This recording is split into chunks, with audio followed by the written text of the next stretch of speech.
Good morning, football fans and everyone alike. Good morning, everyone, to another wonderful, wonderful edition. And I'm not going to say it's the worst podcast anymore. This is actually becoming a fun little podcast everyone enjoys, not only over here on Twitch, but as well over on YouTube. So I appreciate everybody for coming out. But welcome to another exciting edition of Raven Slayer's Hour.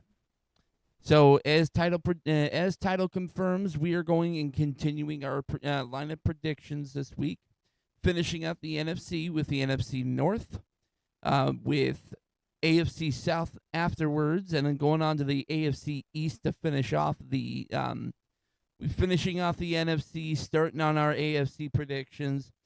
Come and tune in next week where we'll be talking about the AFC North and the AFC West. That's right. We're finishing off the AFC next week with the two most important AFC divisions that hold your wonderful little Bengals and as well your wonderful Broncos. So, without further ado, I know he may be running a little bit late, but we're going to go ahead and jump in here and talk with the old man regarding this entire thing. All right, old man, you here? I sure am. Wonderful, wonderful. There we go. Hey, before we get rolling, I for those of you who have watched the show on stream, for those of you who have suggested topics, for those of you who leave feedback every time, I want to say thank you. But more important, I want to say thank you to a young man who busts his butt to put this show together each week. I want to say thank you to a young man who loves this more than most that I know. And as we need to reward him. So, Mr. Ravenslayer, I'd like you to do me a favor. What's up? I'd like you to pick 1, 2, 3, or 4. I'll go with 3. Okay, pick 1 through 8. 6. What? 6. Ladies and gentlemen, every once in a while you got to reward a young man for his hard work. So live on screen, guys, we are going to rip for Mr. Ravenslayer 1 pack of 1990 Pro Set Series 2 live on camera. And this is to say thank you, Mr. Ravenslayer. Thank you for all that you do to give everybody something to get excited about. Okay? Anyone recognize this at all? Oh, Jeff Hostetler. How about Jeff Hostetler, quarterback of the Giants? I love when they flip-flop them. It's so much fun. Call them out. Oh, Von Who do Johnson.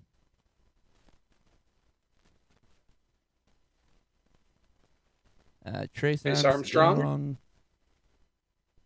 Good old Tunch Ilkin. As this is from 1990. Ron Hall. Without going further, can you tell anyone who the star rookie that we're chasing out of this set would be? That would be, I believe, oh, God. Favre was 91. Yep. God, who was a rookie in 1990? Oh, you'll see. Jesse Tuggle. We should be coming to the draft picks here. Ryan Blades. He was a Pro Bowler several years. Oh, my boy. Oh, Mecklenburg. You got his jersey and everything. Yes, I do. How about Haverdink? Hargrove. Oh, Houston Hoover. Spindler. Oh, he was a good player too. Alton Montgomery. We did not hit the rookie, however. Hey, Joe Namath. Yeah, there you go. Joe. But we can't send you home empty-handed. We can't send you home with just a pack of cards. We kind of need to send you home with something to get your heart racing just a little bit. And again, to say thank you. Oh, good old Emmett Smith. Ravensplayer. This is for you, my son. Woohoo! Thank you for all your hard work and thank you for your passion. Thank you for giving us something that we get to share together. So this is yours along with your pack. Love you, bro. Love you too, dude. All right. So we're going to go ahead and crack right into this. I like the way that we did this last time where we wound up going team by team, team by team. I love that. I love that from last episode. Yeah, me too. And just for those viewers that are joining in, expected to see the third body. Mike was unable to join today due to illness. Namely, his wife is sick of him, so he will not be in today. But we miss you, Mike. Looking forward to seeing him on the final episode of the NFL preview next week. You gonna kick us off, bro? All right, good. Just making sure audio was properly growing. All right. Yeah, that seems important. So here's a fun one. We're definitely going to be starting off with the NFC North, just so we can finish out the NFC, so we can crack into the AFC. So how about we start out with a fun one? Let's go with the Packers. Okay, start us off. What do you got? So first and foremost, one major concern I have with the Packers is Jair Alexander, finishing off his the last 2 years of his 4-year, $84 million deal. His future with the team definitely isn't concrete at this point. He's still seeking another big deal. The number one thing that the team is kind of wary about with providing him that new deal is his health. He's a top corner when he's healthy, one of the top corners in the league. But with him not being healthy, I mean, they're just not really willing to provide him a new contract. They had some big offseason losses in their cornerback room. Also lost Eric Wilson going back to Minnesota. However, they did have some really great additions with Nate Hobbs and Matthew Golden. So I looked at their schedule, looked at all the injuries that they've had, and I have the Packers finishing off as a number 2 team in the NFC North with a 9-8 record. One guy I've been looking at here with fantasy is Christian Watson. Definitely looking at him as one of the top receivers out of the Packers this year. One guy I'm very, very wary with is Mecole Hardman. Mainly because there's some decent depth in the receiving room, and Mecole Hardman just hasn't really had that great of a camp.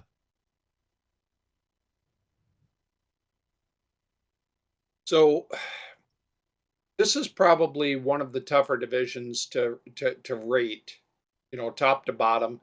For me, especially as I went through this, a lot of familiarity with the NFC North because of my time growing up in Minnesota. It is one of my favorite divisions in all of football. The Packers are one of my teams that I love to hate. And when I say love to hate, it's not quite like that other Dallas team, but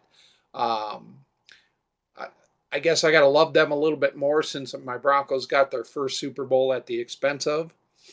Uh, I agree that there have been a lot of subtractions from this team this year, and you can't fill all of the voids through the draft.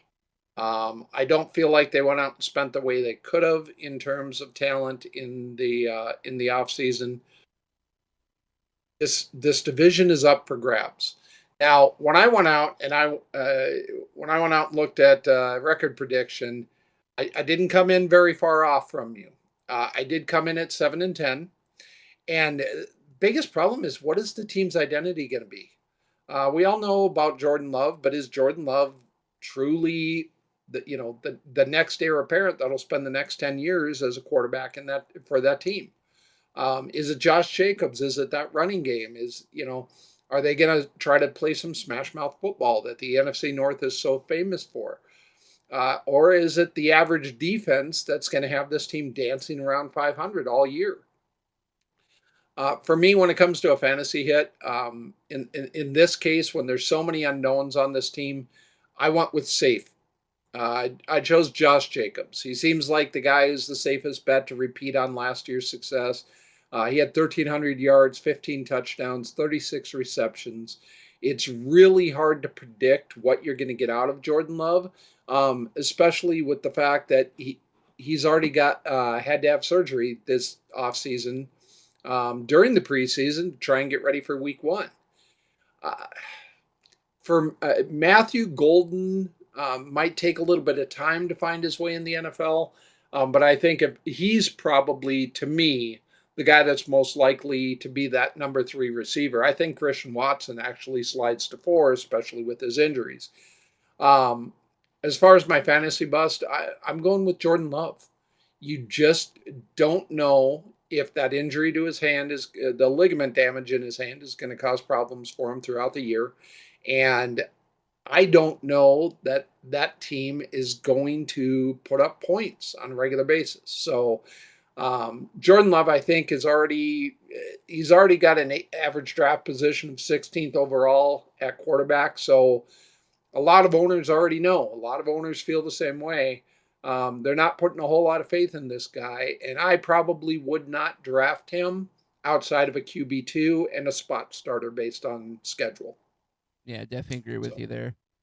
Yeah, it's one guy. yep. That's another guy that I wasn't really too high on, especially with the draft upcoming.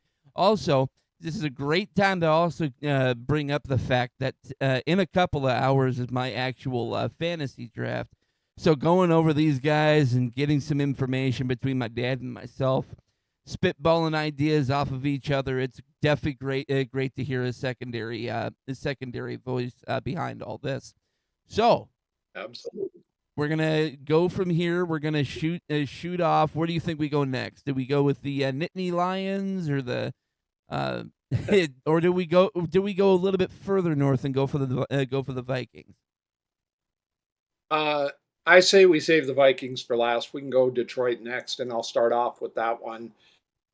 Detroit's a team too that they've suffered some losses only at a higher level.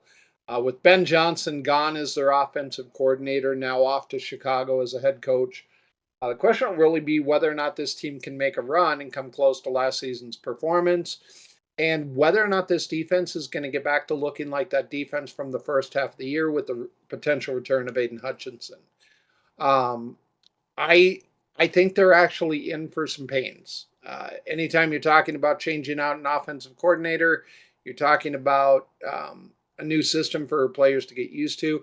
I don't think it's going to be a monster change, but the division as a whole is so even talent wise that I have Detroit coming in at a 9-8 record. Oh wow. Pretty big drop off from their 15-2 last year, and pretty big drop off for Dan Campbell. Now, let me just say this: I think Dan Campbell's one of the best head coaches in the NFL. I love the way he wears his heart on his sleeve, and I think it's why so many players buy in.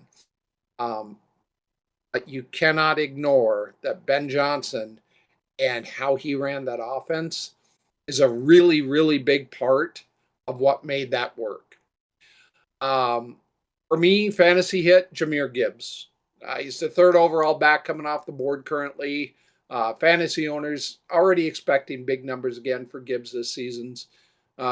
His 20 total touchdowns last year might be tough to surpass, but I would look for similar production out of him, maybe dropping off to the 17 range overall touchdowns. And the offense should still put points on the board. Okay. As far as my fantasy bust from this team, Sam Laporta. He's been dealing with some minor injuries this offseason, and this offense has so many weapons. When I look at it, I think he's probably the one that stands the most to have his production dip a little bit. There's a lot of other tight ends right around him in average draft position that should put up similar numbers. Laporta right now currently number 4 overall for tight ends. I don't think I would spend early for Laporta. If you can get him in late rounds and don't expect too much, you'll probably be okay. But beyond that's what I came up with for Detroit. So definitely with Detroit, I had some concerns because of their defense. Number one, of course, you have 2 huge guys coming off of injuries with Aiden Hutchinson and Aleem McNeil. You 2 talented players coming off of huge injuries. You don't know if they're going to come back with the same intensity. that they had last year. So I definitely agree with you with kind of those concerns there. And of course, I looked at their first 7 games. Their first 7 games, they're playing against some of the highest talented quarterbacks in the league. Love, Jackson, Burrow, Mahomes, Mayfield. 5 of their first 7 games, they have some highly talented quarterbacks they're going up against. That's kind of why I'm hugely concerned about their defense, especially as well with losing their offensive and defensive coordinator over the offseason, with them moving over to their respective teams. One of the biggest additions I've seen as well in this offseason, because of the shocking retirement of Ragnow, Tate Ratledge is kind of becoming that forefront guy to potentially replace him at center. And on top of it, DJ Reed, him coming in at defensive tackle, that definitely was a huge addition for him too, especially with the knowledge of the health concerns with Aleem. So the Lions, I definitely had them falling off significantly from where they were at last year. However, I still have them winning out the division at about a 10-7 record at this point. As far as fantasy hits, I have Amon-Ra St. Brown. Still going to be insanely talented player this year. Wouldn't be shocked to see him going very, very early in the draft, whether it be a first or second round player. One guy I am not even keeping him on my personal radar, David Montgomery, the second running back on that entire team. With the insane year that Jahmyr Gibbs had, and knowing how big of a year he's going to have this year, David Montgomery really isn't going to be utilized all that greatly. Yeah, I don't think Montgomery will be a feature. I think Montgomery will again be that second back in. I like what you said there. I don't think that Montgomery is anyone that I would draft outside of handcuffing him to Gibbs. So if you happen to get Gibbs and you want the handcuff, that's probably a good choice. That way, if Gibbs were to get hurt, you've got that feature back again. And we're only a game off in terms of record. Again, I look at this division as one of the tougher divisions to rank. Good points. So with that said, why don't you lead off? I was totally looking forward to seeing your costume, but apparently you didn't wear it. Why don't you lead off with Top Bears? Well, I had to go and make sure that I had the Bengals jersey on since I'm going to the draft after this. With the Bears, I'm hugely. This is going to be one of the best teams in the entire division. That's all I'm going to tell you. They're going to take the number 1 seed. Fuck the Lions. They're going to take that number 1 seed. But one thing you got to be concerned about too is Caleb Williams. He himself had. I'm breaking character. The number one thing I'm concerned about is this offensive line. The offensive line, they practically replaced the entire offensive line. Their projected offensive line, Braxton Jones, Joe Thuney, Drew Dahlman, Jonah Jackson, and Darnell Wright.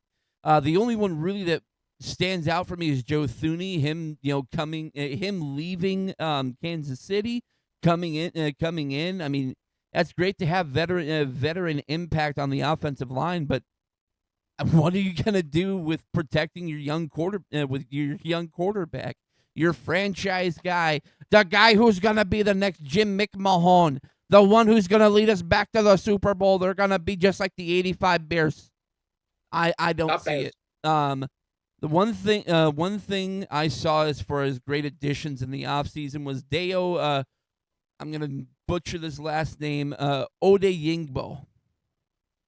Deo was a great guy to see come in. One key departure I see was Keenan Allen. Even though he's an older guy, has his injury concerns, you don't have that much depth in the wide receiver area. All you really have is DJ Moore, and that's pretty much it. So even though the Bears had a decent pickups this offseason, especially on the defense, I still see the Bears finishing off at about 6-11. 6-11 Bears. Right. My fantasy pick this year, one of their better receivers with DJ Moore. The one thing still I'm very wary on is the Bears defense. That's why I'm sitting back against the Bears defense, only really wanting to look at them for spot starts, kind of how you were talking about. Only a few teams this year that I really see them going and beating this year, but I mean, I really can't I can't see the Bears getting more than 6 wins this year. Got it. Let me just say, first of all, I agree that the Bears are going to be. Oh, I'm sorry, not Bears. They're going to be a work in progress. Ben Johnson coming over as head coach from the Lions, uh, absolute steal at head coach. If anyone can get massive production out of that quarterback position, out of the number one overall Caleb Williams, it's going to be Ben Johnson, but it's going to take time. It's never easy when you're playing in one of the toughest divisions, most balanced divisions in football. So I don't expect things to happen overnight in Chicago. I actually expect them to struggle a little bit with a very tough schedule early on. You're looking at the potential of starting this season off 0-2 in your own division, with games starting out against Minnesota and against the Lions. That's not to say they will be 0-2. They could just as easily be 2-0. But I don't think it's going to happen right away for them. And when it comes to Ben Johnson coming over, the other big fun factor to look at is if he brings over his offensive mindset and they can get bought into it early on, somebody's going to benefit fantasy wise. Like there's so many opportunities for these guys. Uh, Again, I just think it takes time. As I looked over and came up with my record prediction again, because it's offense or because this division is so balanced, I see a lot of splits happening. I could see home and home splits or road and road splits between them and Green Bay and Minnesota. I could see that even with Detroit. I could see his familiarity with their system, um, getting them a stolen win. I've got them at 8-9. I don't think it's going to start well, but I think it'll finish better. As far as my fantasy hit, uh, I like DeAndre Swift. He's currently the 24th overall running back taken. So as you're heading into your fantasy draft, if you're thinking about a steal at RB2 or RB3, Swift has got the familiarity with Johnson's offense, and he'll be a big part of the passing game.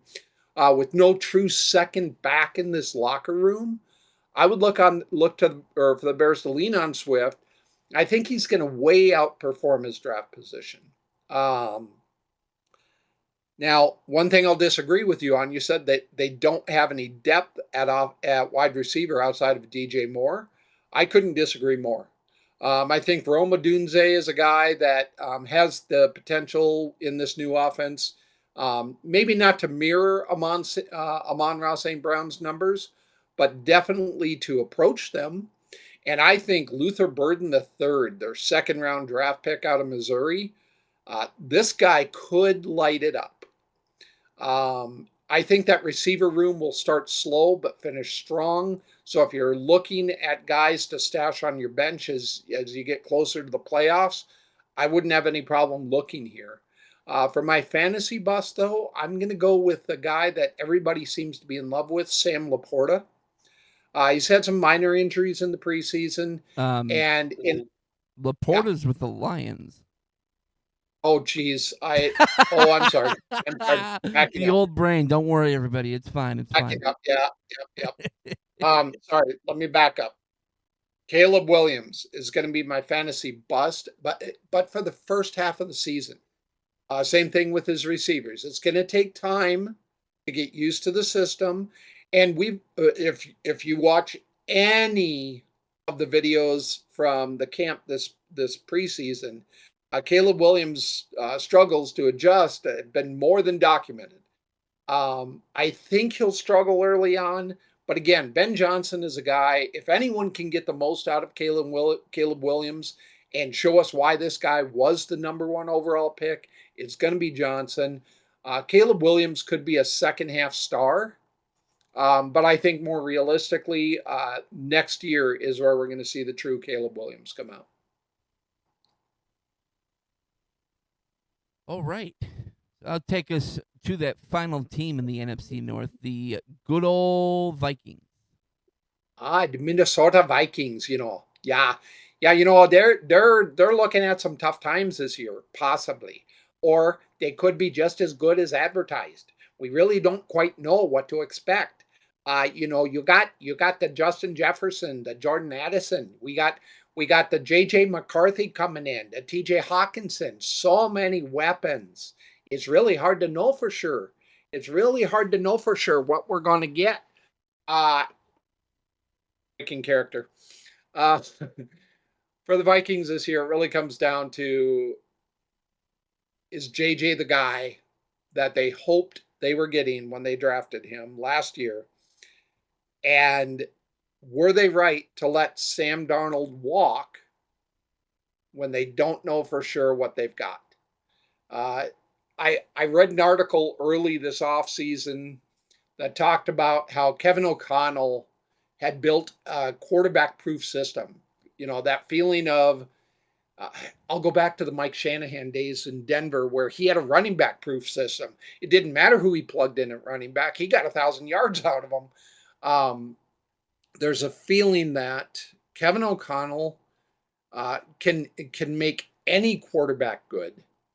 He brought back Sam Darnold, for God's sakes. So if J.J. McCarthy is as good as advertised, this could be a really good team. More likely, J.J. McCarthy is truly in his rookie season this year. He may have stood on the sidelines and gotten to listen to the headset and gotten to watch it all play out last year, but nothing is the same as when you step on that field. I've got the Vikings coming in with a record at 9-8. Again, like I said, super balanced across this entire division. I could see a couple of 9-8 teams, a couple of 8-9 teams, and a tiebreaker being what decides who gets this division in the end. Not only that, I can see this team only producing one playoff team as opposed to the 3 it did last year. So for my fantasy hit, I'm going with TJ Hawkinson. That guy can flat out play. And if he doesn't get injured again, TJ Hawkinson is really quickly going to become a safety valve for JJ. If JJ has to progress through his reads, the one thing you see out of rookie quarterbacks more than anything is they find that safety valve very quickly because of the speed of the game. He's currently the 6th overall tight end taken. I think he might even outperform guys like George Kittle and Travis Kelce. I think Kelce's on his way down. Kelce's being drafted 5th overall at tight end. So I like Hawkinson here. As far as a fantasy bust, if you're going to draft a guy 2nd overall in any fantasy draft, you better be darn sure exactly what you're getting. I love Justin Jefferson, but with a hamstring injury and a rookie quarterback and Jordan Addison out for 3 weeks, and the list goes on. There's so many question marks around this offense. Justin Jefferson's going to be my fantasy bust. I don't think he's going to have a horrible year, but I also don't think you're going to get anything close to 2nd overall production out of this guy. I think CeeDee Lamb is going to have better numbers than him, and that's hard for me to say because I hate those cow pukes so much. I just don't think he's going to live up to the ridiculous standards we see out of him year in and year out. I think if you're talking about getting him in the second half of the first round, you're probably okay. But the reality is this guy will be the first or second guy off the board in almost every fantasy draft. If you make it to the second half of the first round and you get to draft him and then a running back behind him at the beginning of round 2, go for it. So I definitely love the points that you kind of brought up with the Justin Jefferson's health. Definitely was a concern for me most recently knowing the amount of time he spent outside of camp, not really performing performing on that stage of trying to get himself ready for the season. Plus, on top of that, with the news, I mean, there's no real timetable on when he will be able to return. So that definitely was a huge concern for me.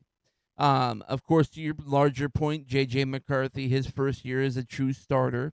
I honestly thought it was a terrible idea that they let Sam Darnold walk, majorly because one thing that the NFL is built on is sure, you got your star quarterback, but you always have to have a good backup option. Point in case with Cincinnati when like 2 years ago when Burrow wound up going down, they had a great backup quarterback who was able to step up and still keep Cincinnati, still keep them as one of those teams to try and make a push for the playoffs. So you gotta make sure that you have a decent backup quarterback. And with Minnesota, I mean, letting Darnold walk, they really don't have a great option at backup if J.J. McCarthy does not produce as advertised. Another guy who was kind of sad to see walk was Cameron Bynum. He was another huge loss for him this year. There were a couple of guys I saw that did allow, that were great additions over the offseason in Javon Hargrave and Jonathan Allen. So they definitely made some decent improvements on defense, but just a concern there with it being McCarthy's first year, with your star wide receiver dealing with his injuries, and, not really having that great backup plans other than, some random quarterback that's been just jumping between team and team over year, blah, blah, blah. And with Addison finally coming into his own, like you were mentioning. Now, that in case what I was kind of bringing up, reason why I bring all this up, this is unfortunately the year that I see Minnesota take a huge step back. Young technically rookie quarterback coming into his first year as a starter. Even though J.J. McCarthy had great numbers in Michigan, you don't know what he's capable of in this NFL. I mean, it's a new game comparatively to college. You have those rookie quarterbacks that struggle, and this is technically J.J. McCarthy's rookie year since he didn't play last year. So unfortunately, I see Minnesota being that team that falls to number 3 in the division with an 8-9 record. They have some great opponents this year. Again, saw a couple of, like you were mentioning, saw a couple of splits happening, except to the Bears. I see splits between the Packers and the Lions, both of them 1-1. But the Vikings have a lot of other tough opponents. So 8-9 is kind of where I saw them capped out at. With the Vikings, I had Jordan Addison as my good fantasy pick this year, and I actually have flip flopped with you as far as T.J. Hockenson. I have him down as my bad fantasy pick this year. Sure, you have injury concerns from last year. J.J. Rookie quarterbacks technically with J.J. McCarthy learning new offenses. They typically tend to go towards the tight end. But at the same time, with Hockenson, with his injury, history, I don't know. I'm not 100% sold on TJ this year. So, I mean, valid points. Again, keep in mind if you do draft Jordan Addison, he's out the first 3 weeks on suspension. Slow down, Jordan. Pump the brakes, bro. uh, Great takes. Again, I think this is probably one of the toughest divisions to rank, top to bottom. It'll be fun to see this season play out up north. yeah. All right. Well, that'll finish off the NFC. Bye, NFC. Bye. I hope you had fun. I hope you had fun. Before we run away from the NFC, who is your pick to be in the Super Bowl from the NFC? Oh, that's a great one. I don't know. That's a tough one to determine, especially knowing the information we got last week. I think more than anything, we see the Eagles repeat. Eagles are going to be the representative for the NFC this year. It's really, really tough for any team to repeat and go back to a Super Bowl. I Kansas think City. there's I understand. I understand. They have that little Kermit the Frog guy. Hey. Uh, no, I'm right there with you. It's hard to pick against the Eagles in the NFC right now. I think they're probably my odds-on favorite to return. I think if I'm going with a dark horse, I I really like the Rams to return under Sean McVay. So that's going to be my dark horse pick, and I think the Eagles are probably the favorite. Definitely a dark horse pick there. All right, that'll bring us into the AFC. Brings us into the South. So who do you want to start with, old man? The Texans, Colts, Jags, or Titans? Well, let's go alphabetical. Why don't you start us off with Houston? Oh, okay. You want to go by okay. So the Texans. Okay. Texans are one of those teams this year that I think that are going to. It's the Texans. It's honestly the Texans division to lose. They had a great off season this year. They picked up another running back in Nick Chubb, coming off of some of his more concerning injuries. A great second running back to have on your team behind Mixon. And then on top of it, the addition of a Super Bowl winning corner, C.J. Gardner Johnson, bringing him onto their defense is great. One key loss I have for the Texans was Stephon Diggs. Him leaving Houston, going to in the offseason, going to the Patriots is one of those huge concerns I had there. The other huge concern, the huge question mark I have for the Texans is their wide receiver depth. They got Nico Collins and Nico Collins. Not only two options you have at wide receiver. You don't have that great depth. It's unfortunate to see. However, what I saw, I kind of broke this down a little bit as far as how they're going to perform in just their division and how they're going to perform the rest of the year. I see them winning four out of the 6 games in this division, sweeping the Titans, sweeping the Jags, and then my correction. Sweeping the Titans, and then Colts and Jags are going to go 1-1. What I saw ultimately happening here with the Texans, I see an overall record of 9-8 this year. To my great point, good fantasy pick this year. Like I mentioned his name twice now, Nico Collins, your number 1 receiver out there, potentially even the number 2 receiver, because he's the only gosh dang option you have on that field right now as far as receiver. One bad fantasy pick I have this year because they have a lot of depth at that position is tight end Irv Smith Jr.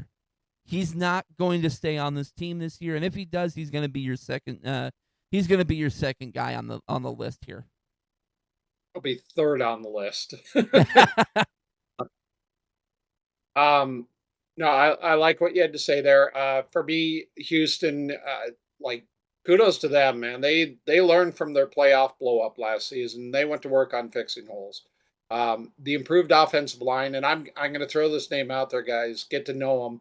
Ariante Ursary out of the University of Minnesota, third round draft pick for them. Slotted now to be their starting tackle. This guy's a monster, absolute monster. And I think he's going to be an outstanding addition to their run game. He can just move linemen like guys I've never seen. Um, I think they did a really good job of addressing what was their biggest flaw, the inability to protect C.J. Stroud. C.J. Stroud was a special quarterback his rookie year. Suffered a few setbacks, and that's normal. Sophomore slump, we hear it all the time. And I agree with you. This is their division to win or lose. I've got them coming in at 11-6, first place in the division, on the strength of what should be one of the top 5 defenses in this league. Will Anderson Jr., Daniil Hunter, what an addition there. Henry and Derek Stingley Jr. I love that kid. Man, that guy can play. Um, so much so that their defense is my fantasy steal.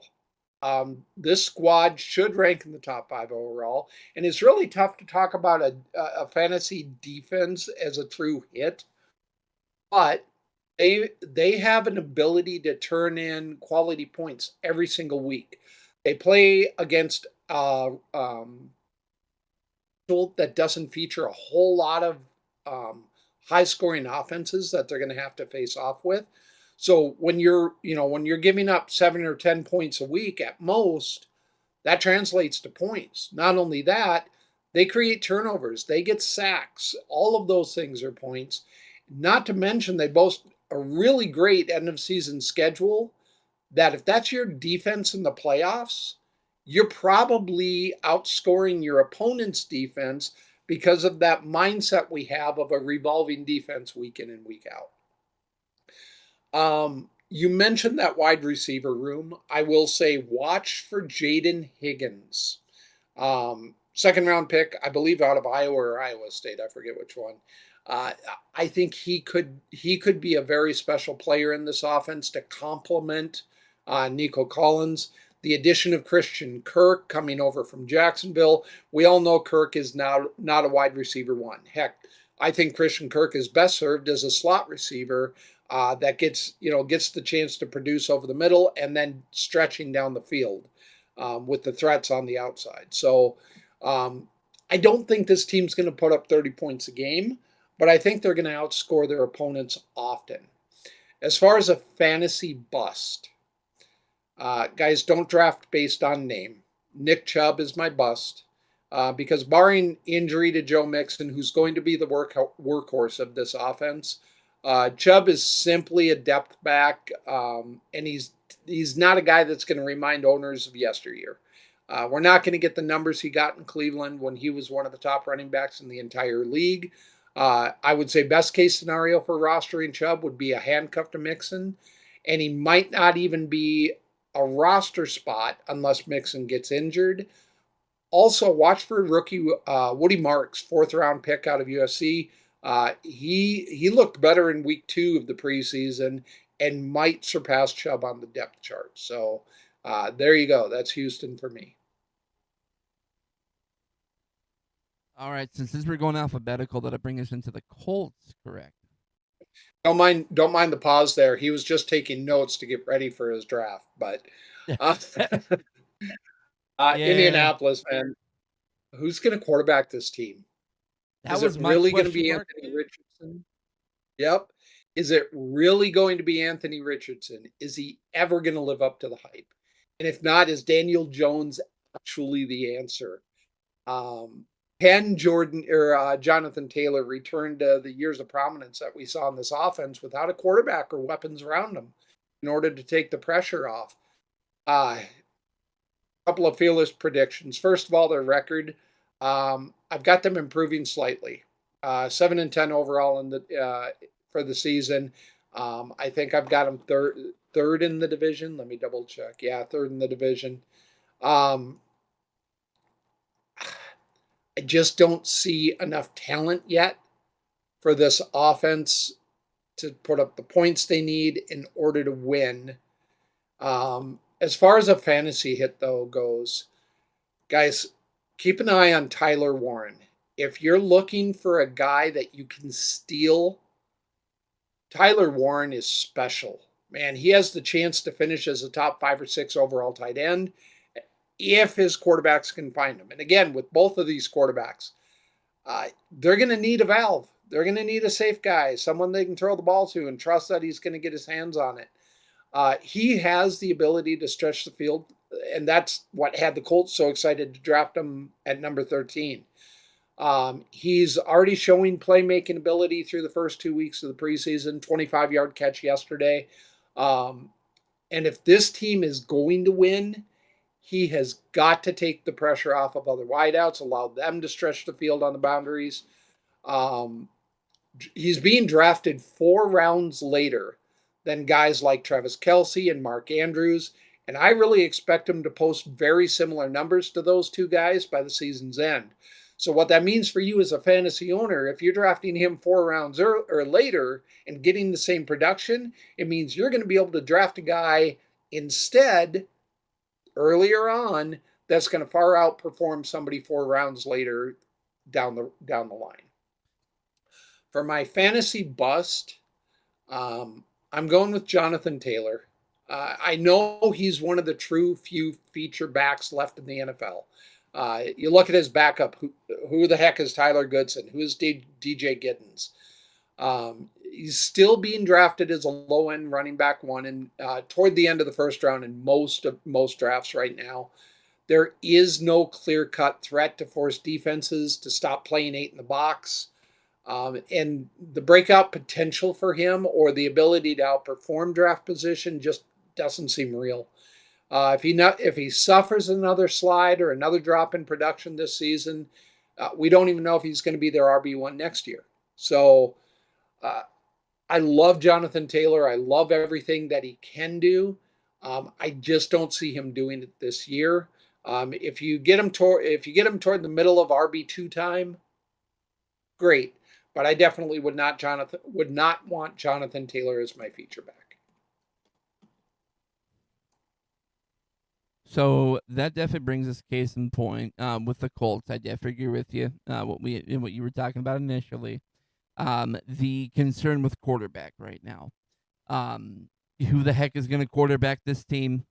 First and foremost, Anthony Richardson, with his health concerns he's had over the course of this year. It's been a huge concern. What I've seen feasible here as far as starting quarterback going into the year is Daniel Jones. Daniel Jones has been the more healthy option. Another guy on a prove-it deal, essentially, with the Colts. If he can prove that he was worth that little bit of money they gave him, hey, guess what? You got yourself a decent starter. The biggest offseason additions that they've had was case in point Daniel Jones, Tyler Warren, to your point, but as well on top of it, Charvarius Ward. Them getting him from San Francisco was a huge gain. Couple of losses they had, a guy on their offensive line with Ryan Kelly, and case in point, the kicker, Matt Gay. Them losing Matt Gay to Washington. I mean, Matt Gay was one of the more consistent kickers beyond the 50-yard line, so it was sad to see him go. So what I had down here as far as kind of how it works out, and probably going to shock you overall with this here. Each of the teams from 2 to 4, I have with losing records. We're about a game apart. I have the Colts at 6-11. They have 3 winnable games in this division between the Jags and Titans. And case in point, what I was talking about with the Texans, I see them splitting games with them. But the Colts rest of their schedule is so playoff team heavy. It's just insane to even think that they'll be any better than 6-11. I can only see 3 other winnable games outside of their division. The good fantasy pick I had this year, building off what he did last year, Adonai Mitchell. Adonai Mitchell, one of the feature receivers in this on this team. Definitely agree with you though. Tyler Warren's another guy to keep an eye out on. Same production you can see coming off of that player. But Adonai Mitchell definitely is going to be one of the more featured receivers on this offense. And I did agree with you. Jonathan Taylor is one of my fantasy busts this year. Jonathan Taylor running behind one of the weaker offensive lines in the entire NFL. and just he's getting old. Like his age is starting to show. That's more than anything why I had the Colts finishing off the way that they are, 6-11 this year. That's how I'm seeing it. And I was right there with you. I almost went 6-11. I went 7-10. I do see them winning one more of their out of division games. I don't think that there's 6-11, 7-10. I think they're interchangeable. I don't think Daniel Jones is going to be the starter. I do think it'll be Anthony Richardson. I think Richardson will probably author the first 5 to 6 games of the season, and success in those first 5 to 6 will determine whether or not Daniel Jones sees the field. So, great bargain deal to bring in Jones the way they did to try and push Anthony Richardson. At the end of the day, the upside for Richardson is much higher. So I would lean toward expecting to see him start the season as the quarterback. All right, that'll bring us into another team with a questionable quarterback situation right now with the Jacksonville Jaguars. Where do you got him? So, 2025, this year, a lot of people are questioning, is T-Law going to finally break out? With additions in the offseason, of course, their bigger name, Travis Hunter, playing both offense and defensive side of the ball. One of the biggest areas of in need of improvement was their pass defense. They ranked last in pass defense and takeaways in 2024. The one guy, again, I have down that I have huge concerns about, but as well huge upside on, was Travis Hunter. Is he going to live up to that hype as that dual threat player in the NFL? Is he going to be able to have that same success in the NFL that he had in college? I don't see it. Jacksonville, I ultimately have winning 2 games in division, splitting games with the Texans, and then beating the Titans, and then swept by the Colts, surprisingly or not. Sorry, hold on. No, never mind. Hold on.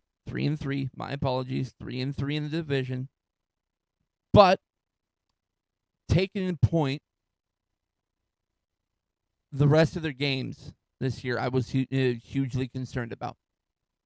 I only see 2 other winnable games outside of the three wins that they have in division. 5-12 for Jacksonville this year. The one guy I will say that is going to be a decent fantasy pick, because I looked at the rest of their teams. I'm not sold on any other player other than the same guy I just mentioned, the guy that I pulled his card of. This guy sitting right here, Travis Hunter.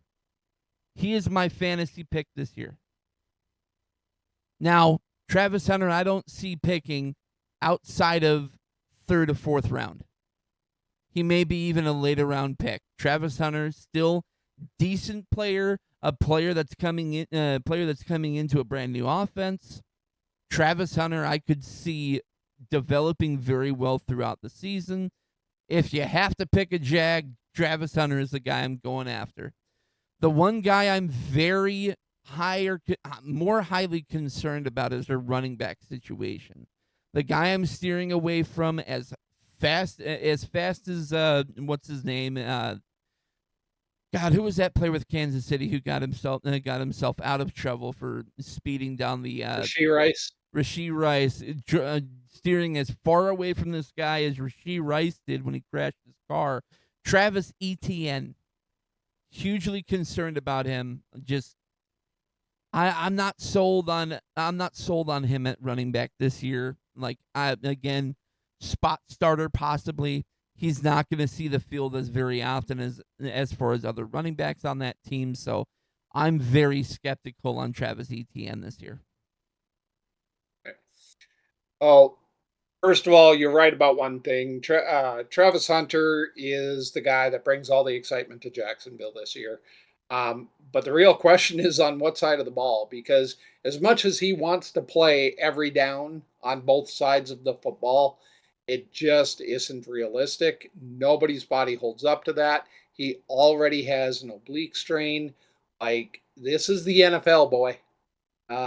Nothing against his dreams of doing everything. It just isn't going to happen. If you go back and you look at scouts and you look at the what the execs have to say as we went into this draft, almost everybody agrees his best chance to make his case in point for being the second overall pick comes on defense. I think he's going to be a remarkable corner. I think he's going to be a serviceable wide receiver. So uh, now I will say this: you and I wide apart on Jacksonville's results this year. I don't see 5-12, not even close. I actually have them at 8-9. And I'm with you in division. I can see a lot of splits here. 3-3 within the division, very realistic. But when I look at their roster or look at their schedule, I see the Panthers in week 1. For me, that's a win. I see the Niners in week 4. That's another potential win with all of the losses they've suffered. We've got games against the Raiders, who they might be a little bit better. We'll talk about that next week. I see games against the Cardinals, the Titans within division, the Jets. Like, there's a lot of winnable games here outside of that division. And so for me, I actually expect to see a pretty big improvement from 4-13. And there better be, considering they traded away their first round draft pick next year in order to move up to number 2. Cleveland doesn't do a lot of things right, but I think they did a great job making the decision to trade down in this draft, and they got a haul. As far as a fantasy hit, you are high if you think that Travis Hunter is the guy that is going to be the best receiver on this team or worthy of being a fantasy hit. The guy that is a fantasy hit, man, you open your eyes right now. Brian Thomas Jr. This guy is special. Guy was targeted 10 times, like how many times last year in a game? He is the number 1 receiver on this offense. 1,300 yards last year, 10 touchdowns a year ago as a rookie. There are currently 7 wide receivers that are being drafted ahead of this guy. So look for him to be available a lot of times in late second round or early third round. You got guys like St. Brown in Detroit, who I expect to fall off. Puka Nacua, I expect to fall off. Justin Jefferson, I expect to fall off. This guy could crack top 5 at wide receiver. I think he could duplicate his numbers, if not slightly increase them this year, now that he's got other weapons out there on the field to keep defenses honest. You are right, though, when it comes to a fantasy bust. Travis Etienne Jr., how do you really label a guy a bust after the declining season that he had last year? And his average draft position somewhere in the 30s right now by position. Um, how do you label him a bust? Well, pretty simple. Your team added more offensive weapons that should eat into his production. Not to mention, I think Tank Bigsby starts stealing some carries here. This guy, probably not a fantasy sleeper, but I look for Tank Bigsby to be the guy that they start to turn to in clutch situations. Not to mention Etienne Jr. coming off injuries last year. I wouldn't expect a lot out of Etienne, and if you don't, maybe you'll come out okay.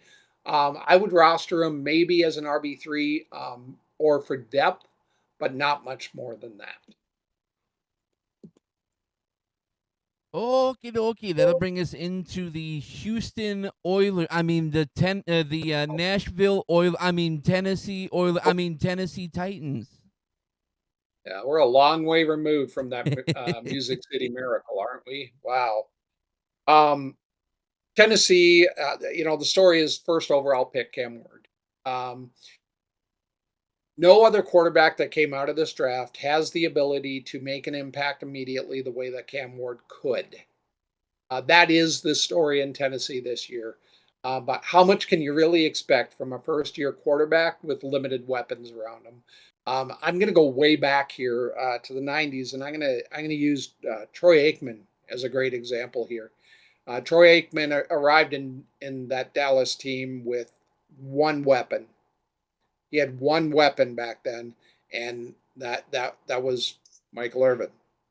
When he arrived, first year numbers were nowhere close to the potential Hall of Fame career he had. Um, Cam Ward is very much in that same situation. You got you got aging receivers in Tennessee. You got a lack of a true running game in Tennessee. Um, Very questionable defense. Uh, I think they're a year or two away from competing for the division. I've got them finishing at 5-12. As far as the fantasy hit goes, Calvin Ridley is my guy. Uh, if anyone stands to benefit from Cam Ward at quarterback, I think Ridley looks like the most likely option. Currently, the 30th overall wide receiver drafted based on average draft position.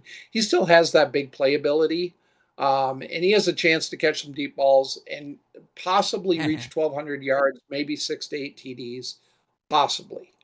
It really comes down to the play of Cam Ward. And based on that, Cam Ward is my fantasy bust. I think way too often people buy into the hype of a rookie quarterback, especially in fantasy and especially when we're talking about the first overall draft pick. I really don't think he promises to even be the best rookie quarterback out of this class. I like guys like Jackson Dart, possibly Tyler Show in the second half of the year when he steals the job away from Spencer Rattler, or even whoever wins the spot in Cleveland. But Cam Ward's already being drafted as a low-end quarterback too. I really expect this team to play in some close games this season, and the theme for this offense to be ball control. Hey, don't forget, even a year ago, guys like Bo Nix and Jaden Daniels, our rookie of the year last year, didn't really explode onto the scene as rookies until midseason. Nix famously was absolutely awful his first 5 or 6 starts, and yet by the end of the year, we were talking about the guy like he should have been rookie of the year. Um, don't expect too much this year out of Cam Ward, and unless you're playing in a dynasty league where you get to stash Cam Ward on your bench for next year, I really wouldn't. I wouldn't even roster him. No, I definitely agree with you on the sentiments with Cam Ward. This young man right here, Mr. Cam Ward, the number one concern I have with him is the offensive line. The offensive line, are they going to be able to keep Cam Ward's jersey clean? Is he going to be able to stay clean in that pocket? And my answer to that question is a fat N-O. He's not going to have a great year this year, as you point in case with the analogy with Troy Aikman back in your Wonder years. Of course, the number one other concern I had was their defense. I mean, they had a historically terrible season last year. They didn't really improve on that defense greatly this year. And yeah, I mean, I 100% agree. The difference we have as a game, you have them at 5-12. I have them at 4-13. In division, they will win 2 games, Jacksonville and Indianapolis. Outside of those 2 games, they're not going to win anything else. No, I mean, 2 other games I see that are potentially winnable, but at the same time, they're not going to be. At the same time, there's just far too many that are just unwinnable. Going to my fantasy picks this year, there were a couple of guys I really looked at. One guy that stands out above the rest is Xavier Restrepo. Even though you got a rookie quarterback throwing to you, Restrepo, he's one of the more featured wide receivers on this team. So I could see him potentially breaking out late in the season when you have a lot more guys sitting their players, resting them whole 9 yards, getting them ready for the playoffs. Restrepo could have a great year this year at the latter part of the year. And I 100% agree with you on the fantasy draft bust this year. Cam Ward, I mean, he's a rookie quarterback in a terrible Tennessee team. I honestly am going to compare his rookie season to another guy that everybody said he's going to have a huge year for Tennessee when he was drafted in Whitehurst.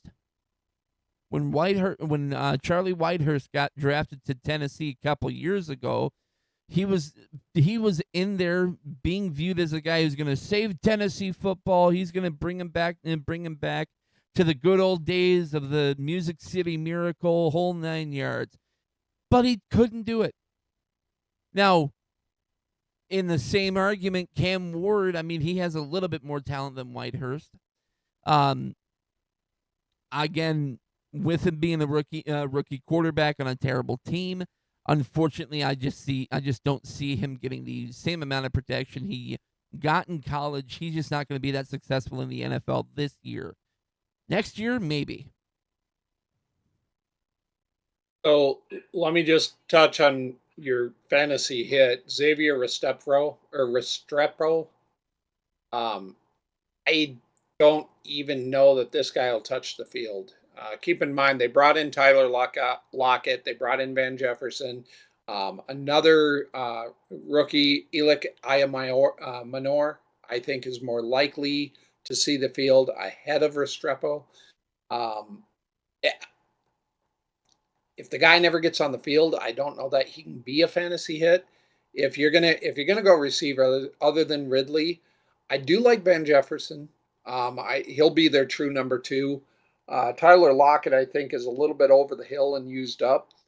I would say if you're gonna go other wide receiver other than Ridley, maybe take a peek at Van Jefferson in later rounds. I think he could be a guy that could benefit from Cam Ward as well. So just be careful on Restrepo. He's highly unlikely to even be rostered. Maybe late in the year as they start looking at depth for next year. All right, that'll bring us into the more fun division in the AFC, other than the AFC North and the AFC West, the AFC East. So where do we start? Buffalo, Miami? Do we go New England and make fun of them a little bit more? Let's get rid of the Jets. The JEST, jest. Go ahead. So the good old Jets, the JETS. We really suck this year. Brand new head coach Aaron Glenn coming in to a rebuilding team. They're in the midst of a rebuild, after departing with Aaron Rodgers and his golden child, whatever his name was, Davante Adams. One of their key additions this year, of course, was Justin Fields and the new offensive coordinator in Tanner Engstrand. Justin Fields, when he was on the field last year, Justin Fields in the Steelers organization was insanely good. His change from the Bears to the Steelers, everybody was saying that he was just gonna fall out of the league. He's gonna be horrible. He's gonna retire after about a year or what have you. Justin Fields proved pretty much everyone wrong. He outperformed what I was predicting for him last year, and this year with the rebuilding Jets, he as well is going to struggle a little bit. But at the same time, the ceiling's there for him. He's just going to have to be the one to burst through that ceiling and prove everyone wrong even further. One key offseason departure, one of the main receivers, like I had mentioned, in Davante Adams. Losing him is a sad thing to see. I looked at this, breaking it down 2 ways: the win-loss in division, win-loss in overall record. Looking at Miami, looking at Buffalo, looking at the Patriots, I have the Jets going 1-5 in division and going 4-13 overall this year. My fantasy pick this year, the good fantasy pick, Breece Hall. Breece Hall is going to have a great year this year. New head coach, new OC coming in replacing the terrible OC they had last year. Brees Hall is going to eat on this team. One guy I'm very wary on, and it goes case in point with the Jets wide receiver room, Lazard is going to have a horrible year this year.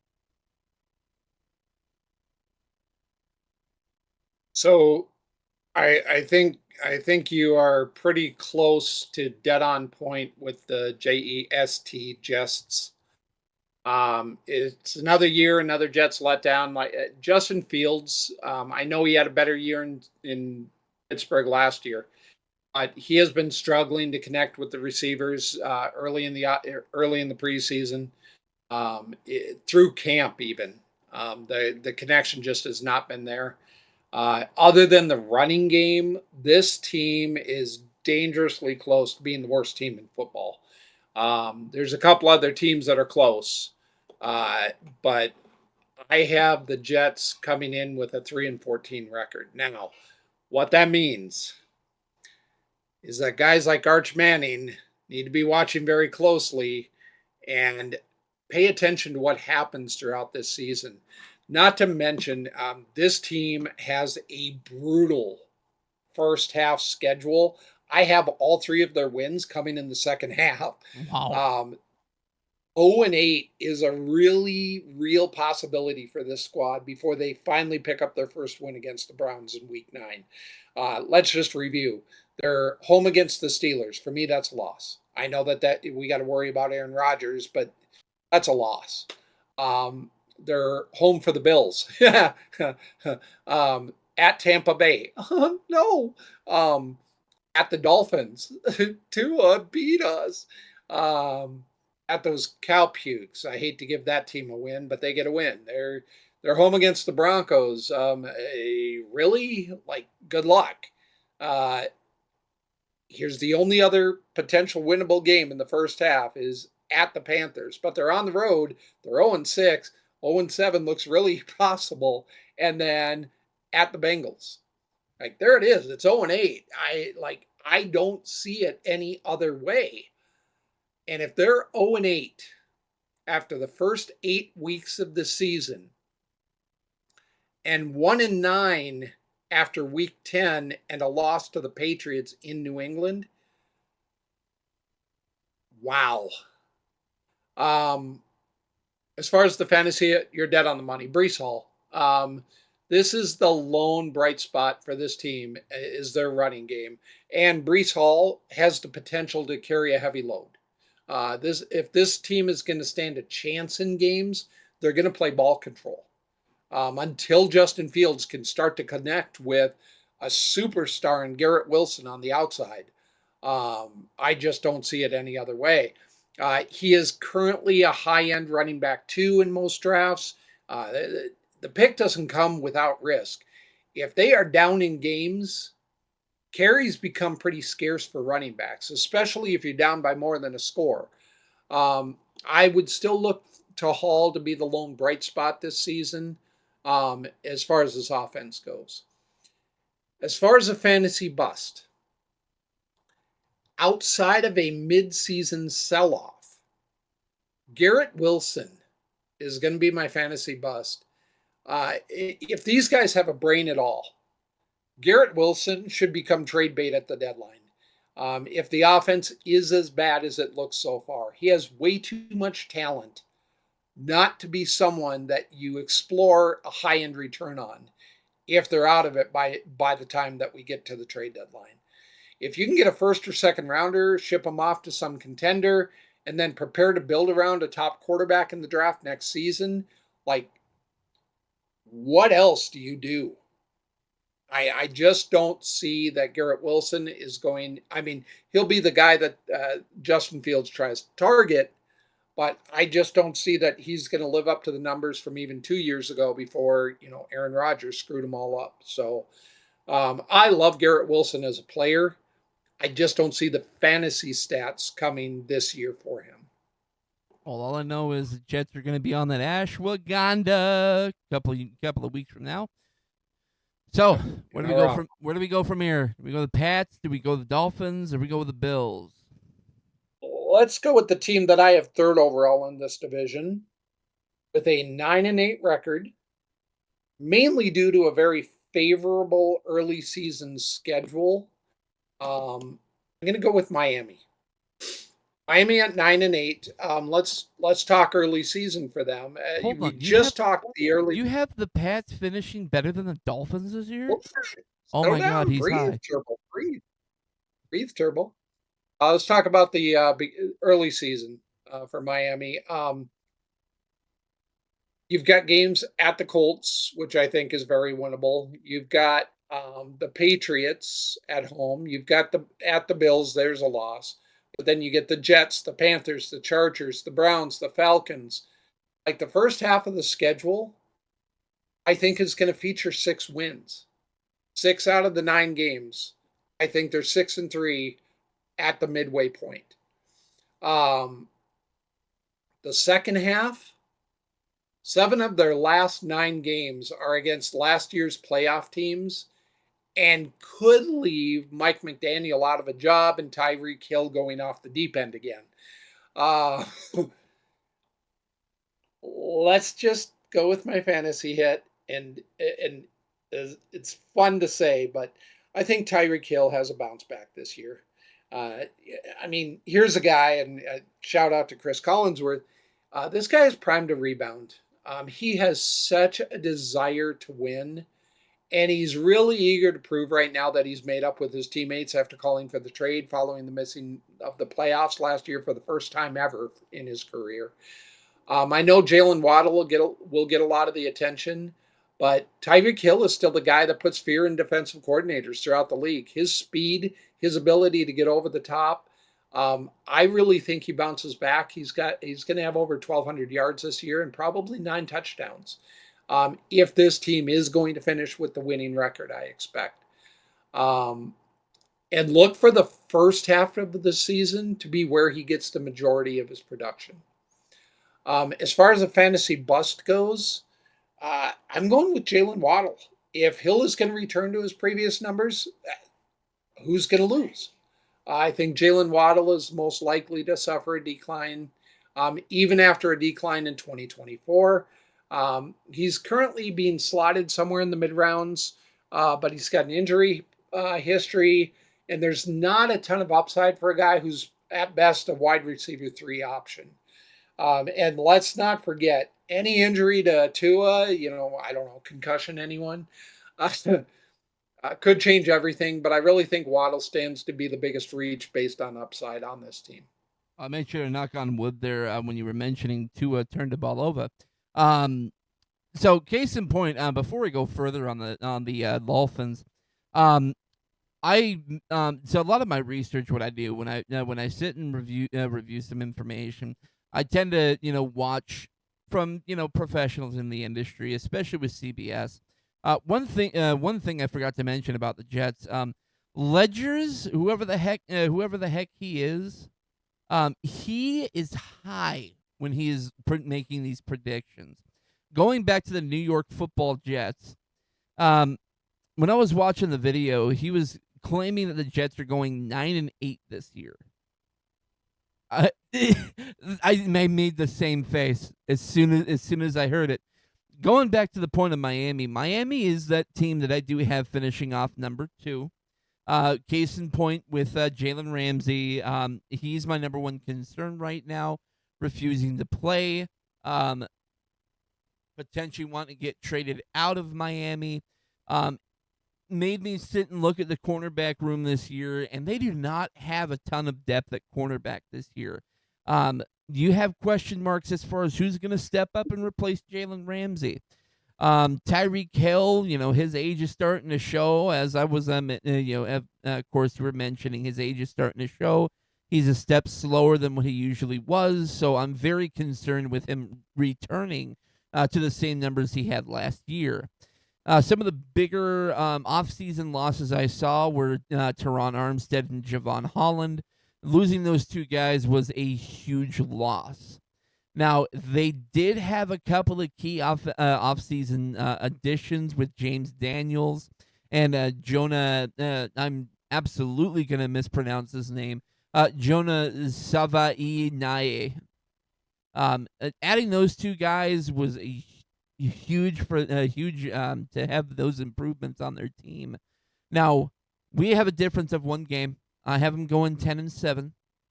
Overall in division, I have them going 5-1. I see the Dolphins sweeping the Patriots, sweeping the Jets, and then trading games with the Bills. As far as fantasy goes, one guy I'm absolutely keeping an eye on is their rookie running back, Ollie Gordon II. Ollie Gordon II very well could step into that starting running back role this year. One of the younger running backs that will absolutely step into that role, whether it be midway through the season or closer towards the playoffs. You, of course, got to keep in mind guys like Ashton Genty, the guy I talked about last week, coming out of Arizona State, with Cam Scatbo. These young running backs are going to play insane this year. Ollie Gordon II is one of those guys I see stepping into a running back 2 or even a running back 1. And like I mentioned his name prior, as far as my bad fantasy pick this year, you know him, you love the injuries. Tua turned the ball over. So first of all, let me just say this division and your record versus my record, it's going to come down to probably the one game within division that we disagree on.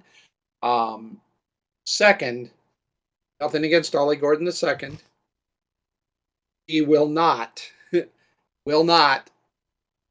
supersede Devon Achane at running back 1 for this team.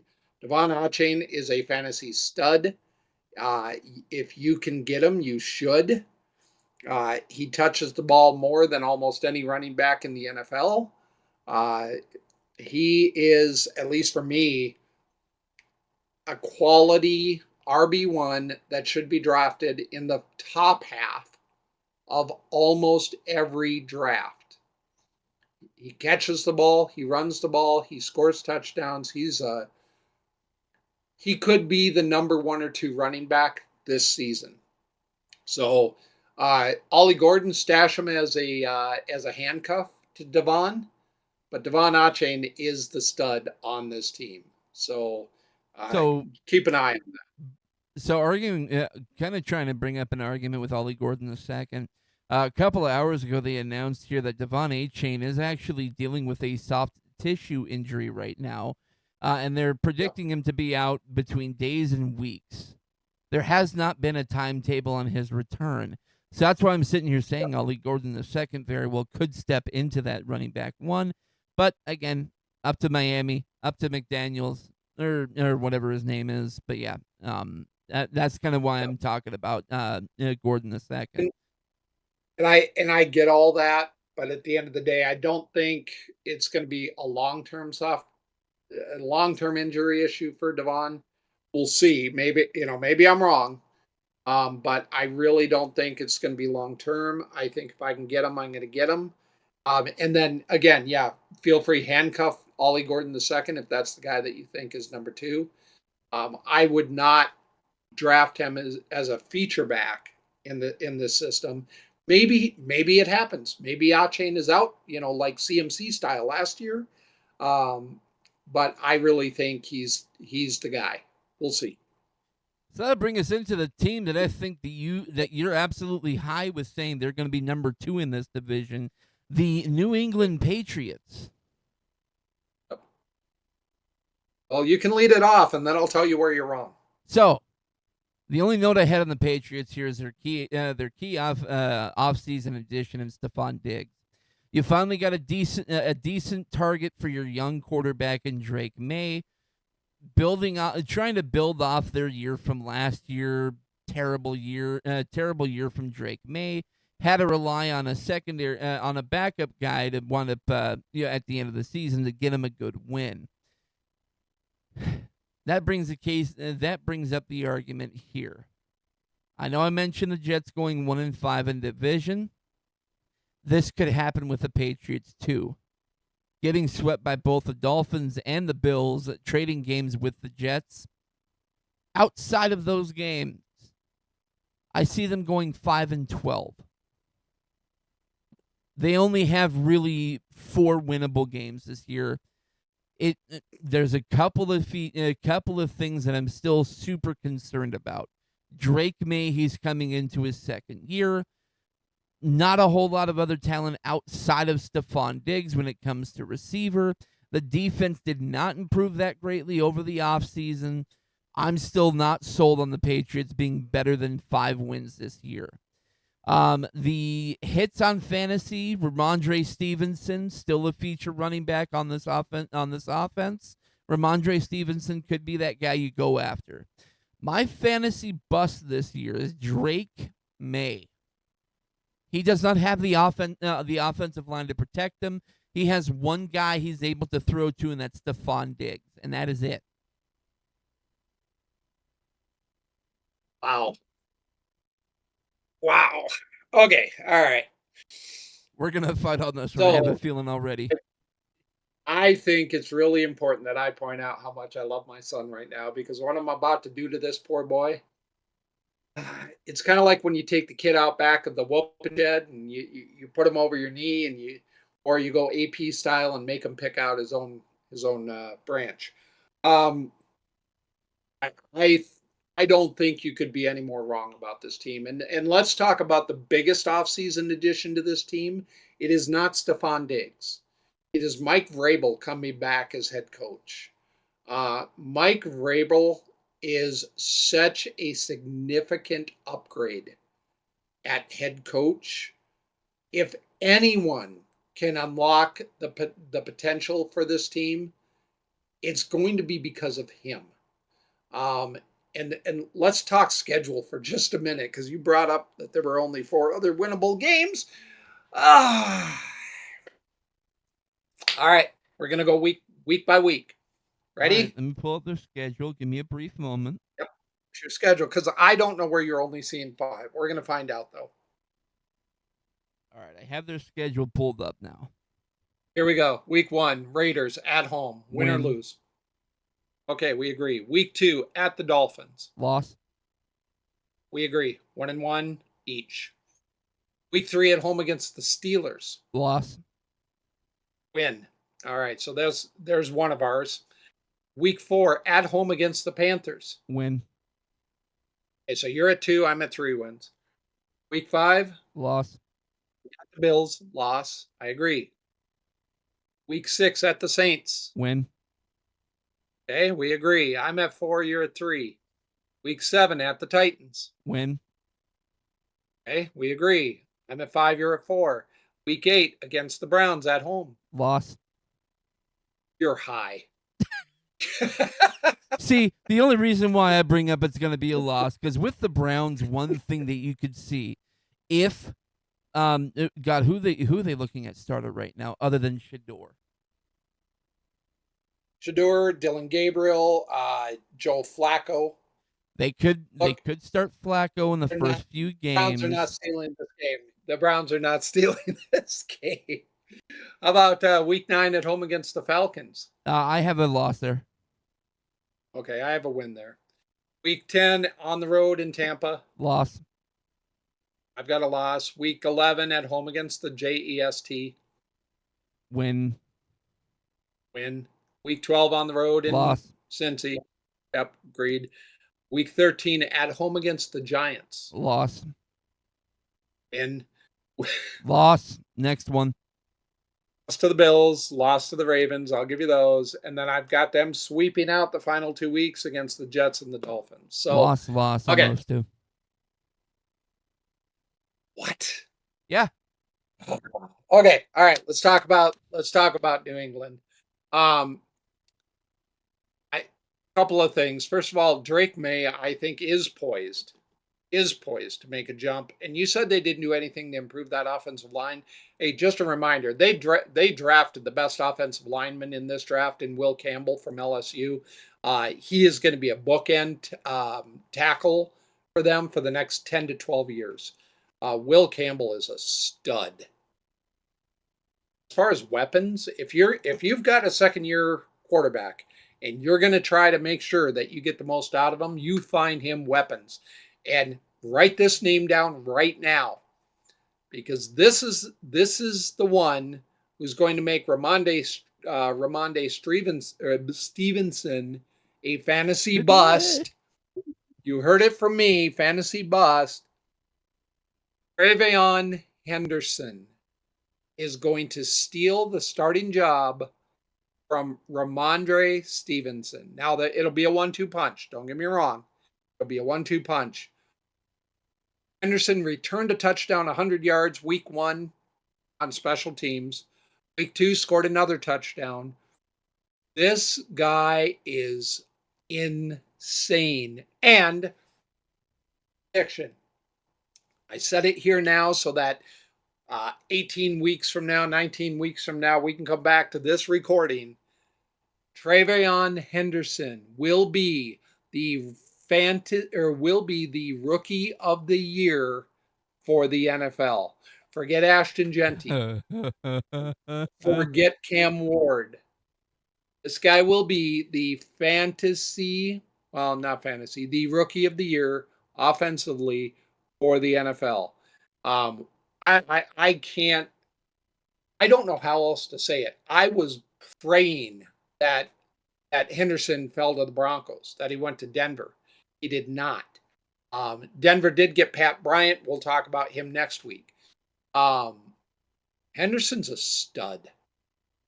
And he was a stud at Ohio State. He's going to be a stud in New England. He very well could become a feature back by midseason. Ramondre Stevenson, unfortunately, he's just not going to be able to keep Henderson on the bench. He'll be part of a 1-2 punch, but Henderson's going to eat into his opportunities. His unspecified injury, if it's more serious than they're letting on, it just seems really unlikely to me that this guy is going to improve on 800 yards and 7 touchdowns from last year.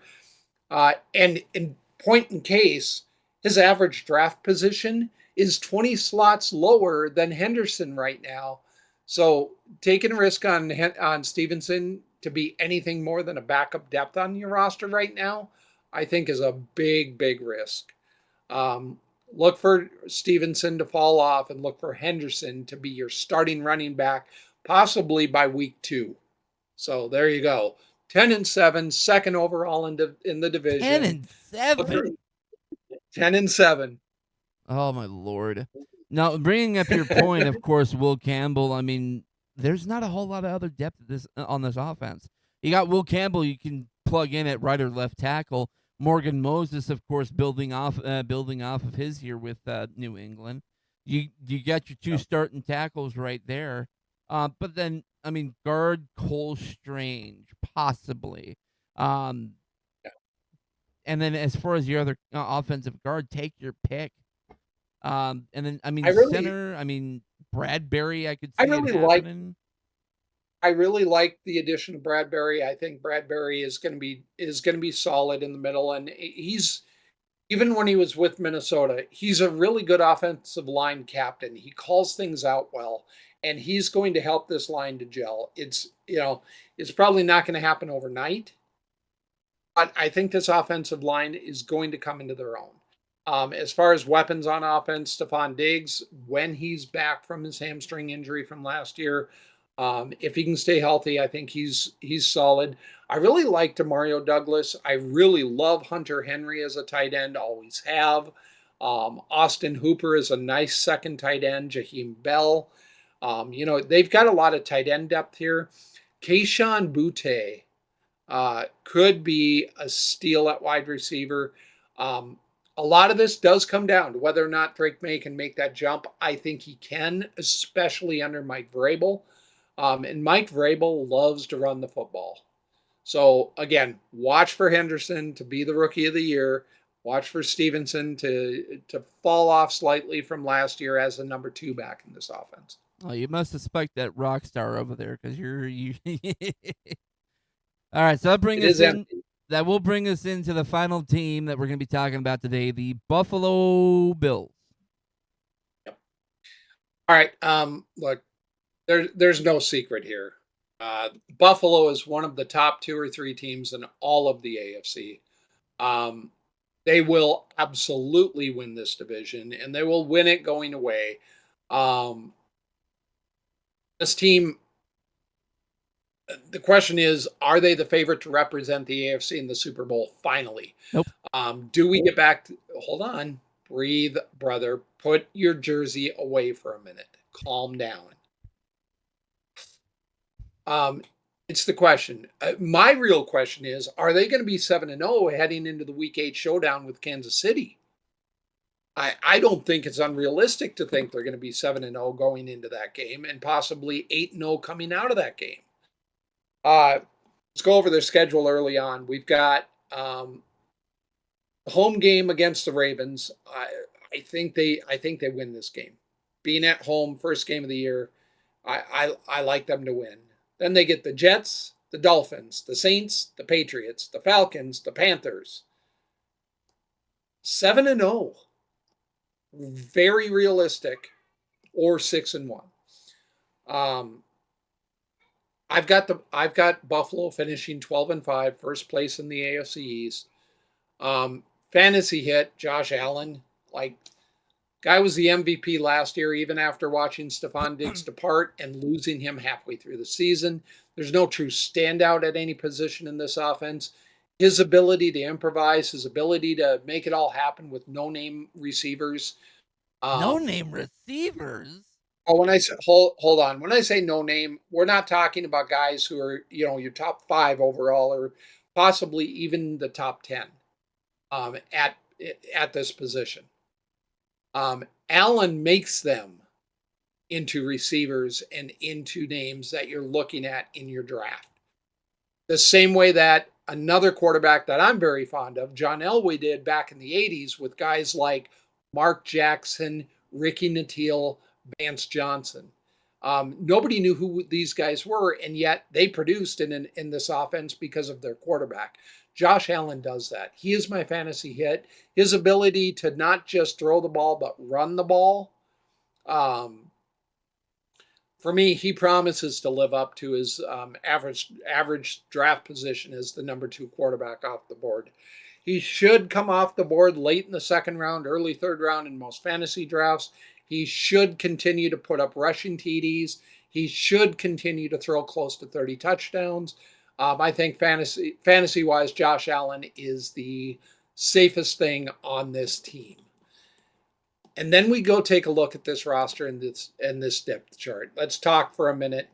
James Cook just got paid.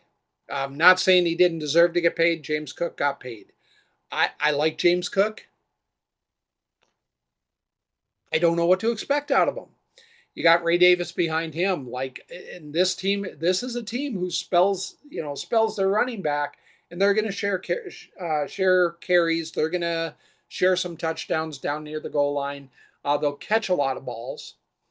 There's no guarantee at running back. Wide receiver wise, and don't get me wrong, I am cheering for one guy in particular to break out from this group, but we've got Khalil Shakir. Shakir is currently 45th overall at wide receiver drafted. Fantasy owners don't look at Khalil Shakir and say wide receiver 1, 2, or 3. Keon Coleman is the guy I'm rooting for to break out, only because I'm holding on to a couple of his purple shocks and purple scopes. I really like Keon Coleman. I don't think he's a wide receiver 1 in most fantasy drafts, let alone a wide receiver 2. Maybe a wide receiver 3, just because Allen is going to spread that ball around. Joshua Palmer, Elijah Moore, Laviska Shenault. What receiver here are you looking at going, what a stud? I just don't see it. So fantasy bust-wise, I'm going with the whole receiver room. Even with Allen commanding this offense, there's just not a standout. There's no sure bet when it comes to their receivers that I'm going to hang my hat on beyond Dalton Kincaid at tight end. So I'm going with the receiver room as my fantasy bust. 12-5 for the Bills, first place in the AFC East, and we'll talk about AFC predictions at the end of the next show. who's going to the Super Bowl. So I definitely agree with you with the Bills. We do, however, have a difference of a game. First and foremost, I looked at their offseason departures with Amari Cooper, Rasul Douglas, Von Miller. Even though he's old, hey, Von Miller's still a hell of a player. However, they added more than they lost. Joey Bosa, Maxwell Hairston, Larry Ogunjobi, and Michael Hoach. Now, Ogunjobi, of course, he's out for a couple games, but still, Bosa's going to be a hell of a player on this defense. As far as the wide receiver crew, I understand you said that there's some no-name players, but I mean, I disagree. Keon Coleman's going to break out this year, going to be one of the top receivers on this team, especially with Allen flinging the ball everywhere. He's gonna have one of the bigger years this year. Now we do have, like I mentioned, we have a difference of a game in division. Bills are going 5-1, sweeping the Pats, sweeping the Jets, and tying with the Dolphins 1 apiece. Overall record for the Bills, I have it 11-6. So, in my predictions, they're beating the Dolphins by a game-winning division, with Bills and Dolphins going to the playoffs. Fantasy picks this year, I have Buffalo. I know you mentioned his name. I know you said that the entire receiving crew is going to be bust, but guess what? Keon Coleman ain't going to be one of them players. Keon Coleman is going to be one of those players I'm going to look at this year and say, wow, he's still available in second and third, or he's still available in the 4th and 5th round. Boom. I have my receiver number 2.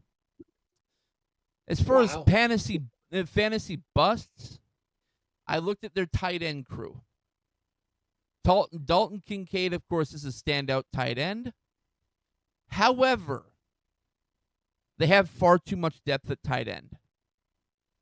Dawson Knox, he was a hell of a player a couple of years ago. Dawson Knox, he is my fantasy bust this year. He'll see, playing time in, the third and fourth quarter, playing time on 3rd and 4th down, but Dawson Knox is not the player of old. He's going to be my fantasy bust this year. He's not going to do really anything for the Bills this year. Yeah. And don't get me wrong, I'm rooting for Keon Coleman to be the guy that steps up in that wide receiver room. Again, I'm holding a couple of his rookie cards that have the potential to go wee. I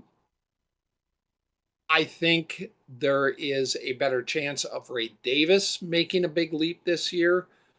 Just because of his ability to catch the ball out of the backfield and the fact that him and James Cook, I think, are going to share more carries than James Cook is going to be happy with. I want Keon Coleman to be the guy.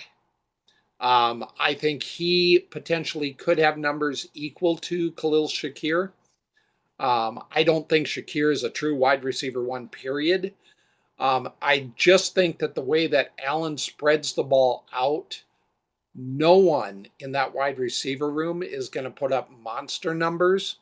And I don't know that any one of them is going to qualify at wide receiver 2, maybe wide receiver 3. I could see that. But I think too often he loves to use Dalton Kincaid, down in the red zone. I think Kincaid's numbers of all of the receiving options on this team stand to be the best. But that's just me. So I'll just say it now before next week's show. These guys are your Super Bowl favorite in the AFC. Wow. I mean, I know agree. who you want. I mean, I agree. They're gonna make it to the AFC Championship game, but you know who I'm rooting for this year.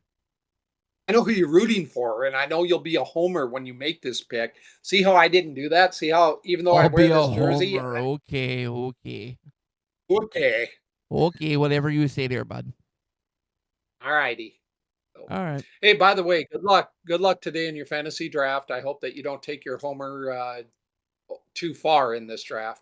Do not draft Joe Burrow in the first round. I will laugh at you next week on the show. By the way, I think it'd be great, since we're only covering 2 teams next week.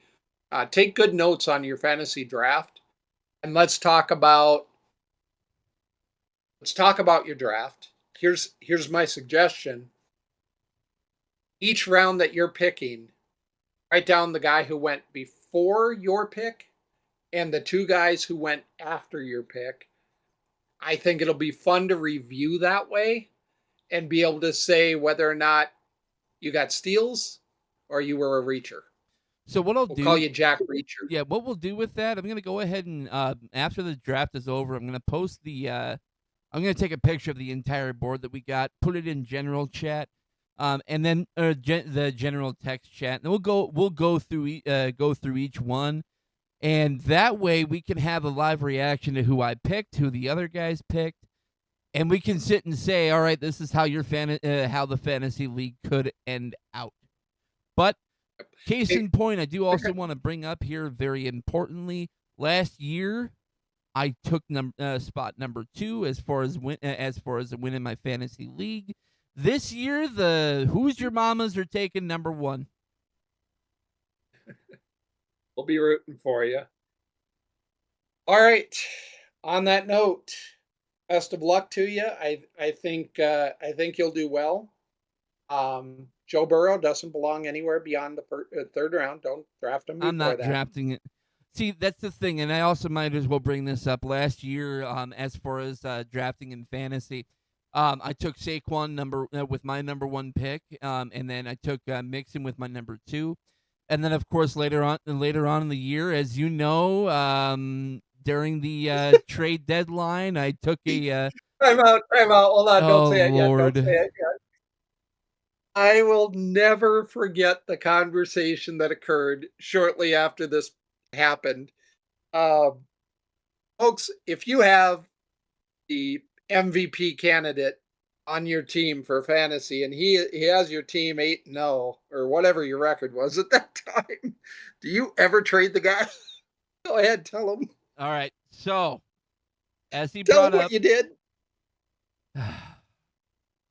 it always frustrates me remembering this from last year and sitting there and thinking about what I did wrong at the end of the year.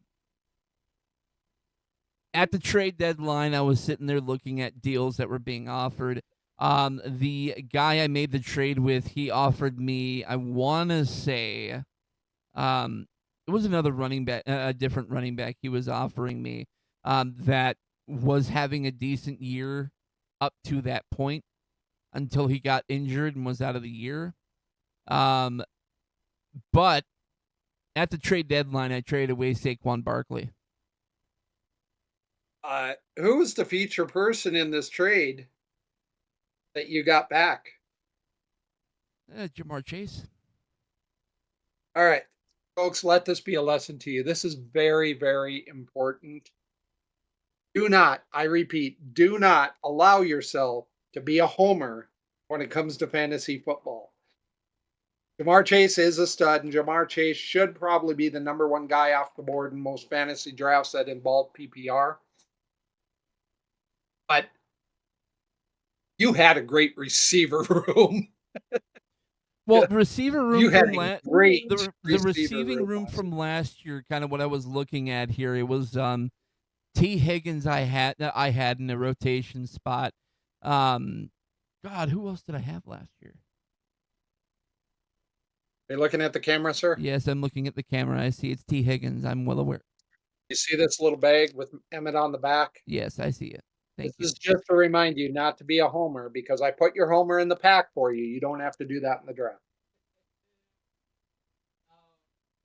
It was T. There you Higgins. go. It was T. Higgins, and then some other guys on my bench and on my starting. I can't remember for the life of me because, of course, with every league, whenever it comes up, they delete all the players that you had.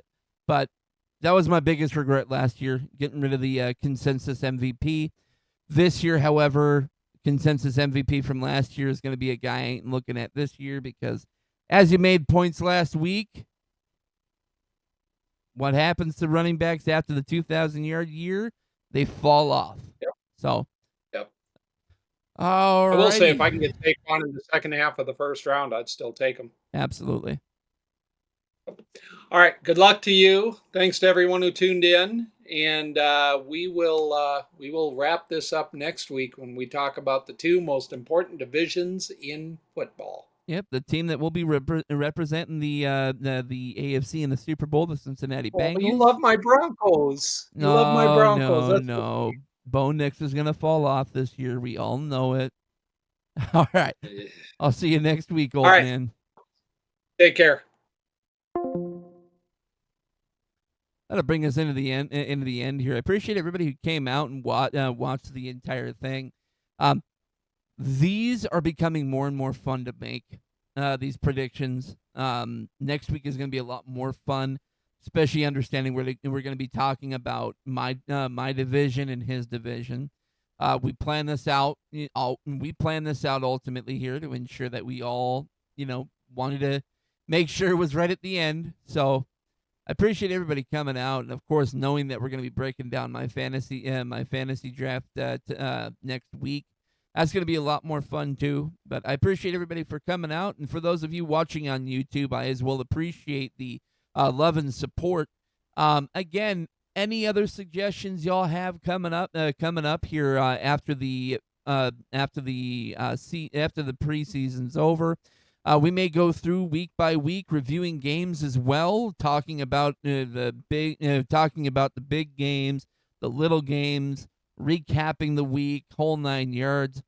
But I appreciate everybody who came out, and I hope everybody this week you're watching those fantasy games, just like last week where we saw CD Lamb got run over by a referee and flagged at the end. Appreciate everybody for coming out, dude.